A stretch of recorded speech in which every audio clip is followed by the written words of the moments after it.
Hello dear friends. आज हम लोग सीखेंगे टैली प्राइम में नया लेजर बनाना कि टैली प्राइम में लेजर कैसे बनाना है। चलिए शुरू करते हैं। सबसे पहले हम टैली प्राइम को ओपन कर लेते हैं। तो चलिए यहाँ से हम टैली प्राइम को ओपन कर लेते हैं। तो हम पहुंच गए हैं टैली प्राइम की गेटवे ऑफ टैली की विंडो पे। तो अब यहाँ से हम लोग क्या करेंगे, सबसे पहले मैं आपको बता देता हूँ कि टैली प्राइम में दो लेजर ऑलरेडी बने होते हैं। जैसे हम अपने टैली प्राइम में कंपनी क्रिएट करते हैं तो वहां पर दो ledger by default automatic create हो जाते हैं। तो वो लेजर कौन से हैं? तो एक तो होता है कैश का लेजर। कैश का लेजर टैली में पहले से बना होता है।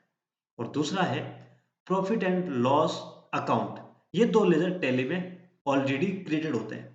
तो हमेशा लेजर बनाने से पहले ये बात ध्यान रखनी है कि टैली में दो लेजर पहले से बने होते हैं। तो इन लेजर को हमें बनाने की आवश्यकता नहीं होती है। हमें उन लेजर को बनाना है जिनकी हमें रिक्वायरमेंट है और जो नहीं बने हुए हैं। तो जो बने हुए हैं तो उनको फिर से बनाने की कोई ज़रूरत नहीं होती। तो ये दो लेज़र पहले से जैसे हम कंपनी बनाते हैं वैसे ऑटोमेटिक बन जाते हैं साथ ही साथ।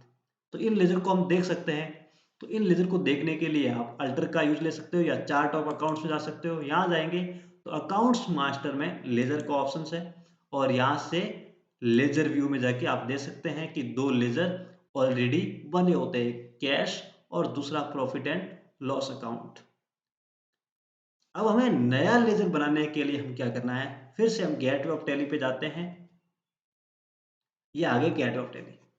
तो बनाने के लिए हमें हमेशा क्रिएट का ऑप्शन ही सिलेक्ट करना है। तो हम सिलेक्ट करते हैं सबसे पहले क्रिएट। और क्रिएट के लिए हम कीबोर्ड से सी बटन भी प्रेस करेंगे तो क्रिएट की विंडो ही ओपन होगी। चलिए हम इस पर एंटर मार लेते हैं। तो ये हमारे सामने आ गया लिस्ट ऑफ मास्टर्स। मास्टर्स में दो ऑप्शन होते हैं, है ना, अकाउंट्स, इन्वेंट्री, और तीसरा जो होता है वो स्टेटरी यानी कि टैक्सेशन से रिलेटेड होता है। तो हमें अभी जो देखना है वो अकाउंट्स देखना है ना, क्योंकि जो लेजर है वो अकाउंट्स का भाग है। इन्वेंट्री में हमने सीखा था कि कैसे स्टॉक ग्रुप बनाना है, यूनिट बनाना है या आइटम बनाना है ना। बाकी चीजें हम बाद में सीखेंगे धीरे धीरे जिनकी जरूरत होगी वैसे। अभी हम सीखते हैं लेजर बनाना। तो यहाँ पे लेजर में भी ग्रुप्स होते हैं, तो ग्रुप तो ऑलरेडी क्रिएटेड होते हैं। तो हम पहले देखते हैं लेजर बनाना।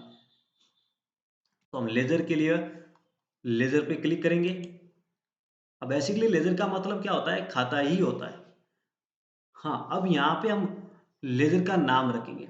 अब पहले तो हमें ये तय कर ले कि हमें लेजर बनाना है किसका है। तो हमें यहाँ पे लेजर बनाना है कस्टमर का। भाई जिन ग्राहक को हम माल बेचेंगे उसके नाम का हमें यहाँ लेजर बनाना है, खाता खोलना है।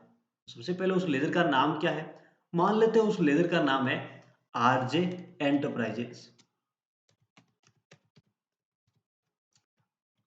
जो भी आपके उस कस्टमर का नाम है उसका यहाँ डालना हमें। फिर अगर उसका कोई और नाम है, कोड है, तो वो यहाँ पे डालना है। नहीं है अदर तो ये ज़्यादा मैटर नहीं करता है। उसके बाद हम आते हैं नीचे।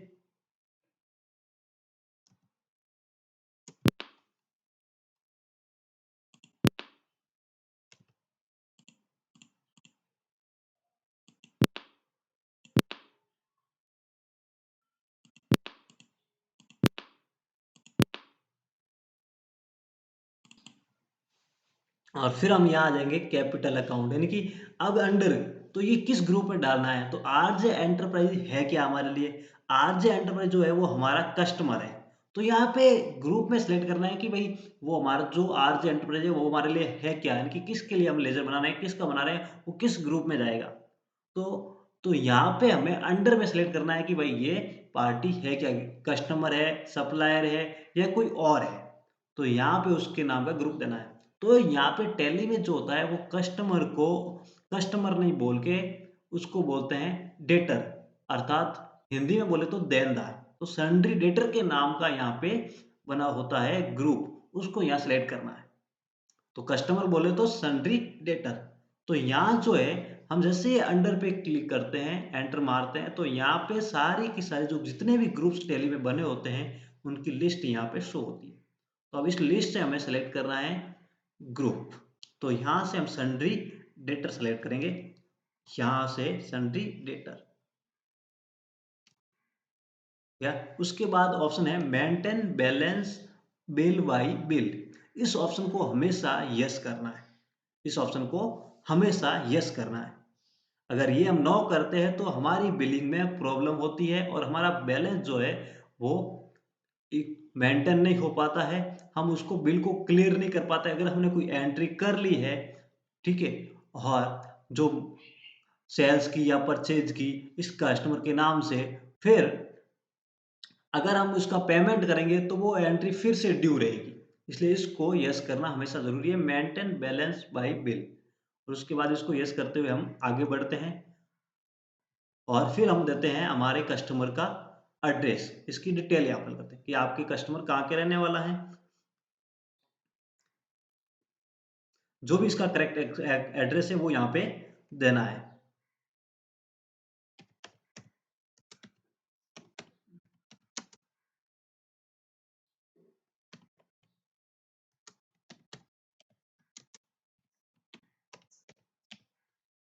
Then enter. और भी कुछ एड्रेस में है वो यहाँ पे फिल कर दीजिए।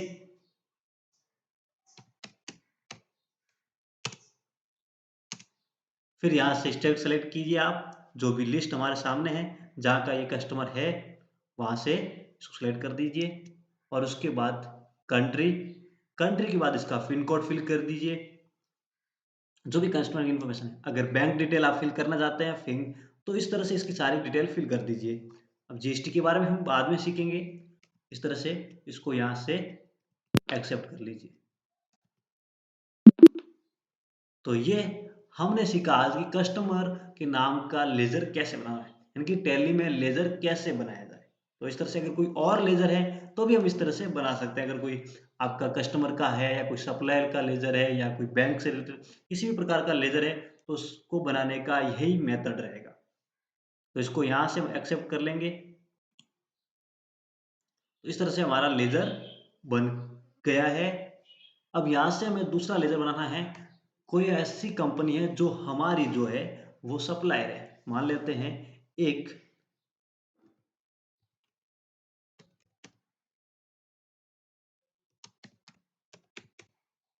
ये हमारे सप्लायर है। तो इसका ग्रुप जो है वो सन्ड्री कलेक्ट क्रेडिटर सेलेक्ट करेंगे, सन्ड्री क्रेडिटर। इसको ऐसे करते आगे बढ़ेंगे। फिर से वही डिटेल फिल करनी है हमें और नीचे आगे यहाँ से इसको एक्सेप्ट कर लेना और फिर से हम बैक आ जाएंगे और यहाँ से अब इस जो लेजर आपने बनाया उसको देखना है या उसको डिलीट करना है या फिर उसके अंदर अल्ट्रेशन करना, तो सेम प्रोसेस है। आप अल्टर के अंदर जाइए और फिर लेजर सेलेक्ट कीजिए। अब यहाँ पर आपके सामने जितने भी लेजर हैं आपके कंपनी में बने हुए वो सारे शो हो जाएंगे और हम जिस लेजर को डिलीट करना है उसको एंटर कीजिए और फिर अल्ट के साथ में डी प्रेस कर दीजिए डिलीट करने के लिए। अगर कोई करेक्शन करना है तो यहाँ पर जो भी इंफॉर्मेशन में आपको करेक्शन करना है या जो भी इंफॉर्मेशन और नई ऐड करनी है तो यहाँ पे आप कर सकते हैं और फिर धीरे धीरे एंटर एंटर करके आप उसको एक्सेप्ट कर सकते हैं। तो फिलहाल मैं इसको अल्ट और डी के साथ डिलीट करता हूँ। तो इस प्रकार जो हमारा एक लेजर था वो डिलीट हो गया है। चलिए हम चलते हैं गेटवे ऑफ टैली। तो इस प्रकार आज हम इस वीडियो में सीखा है कि टैली प्राइम में नया लेजर कैसे बनाया जाए और कैसे उसको डिलीट करना है, किस तरह से उस लेजर को शो करना है और कितने लेजर टैली में पहले से बने होते हैं। जिस प्रकार हम कंपनी बनाते हैं जब तो तुरंत हमारे लेजर नए क्रिएटेड हो जाते हैं। तो अगली वीडियो में हम कुछ नया सीखते हैं, तब तक के लिए बाय और आप सीखते रहिए टैली।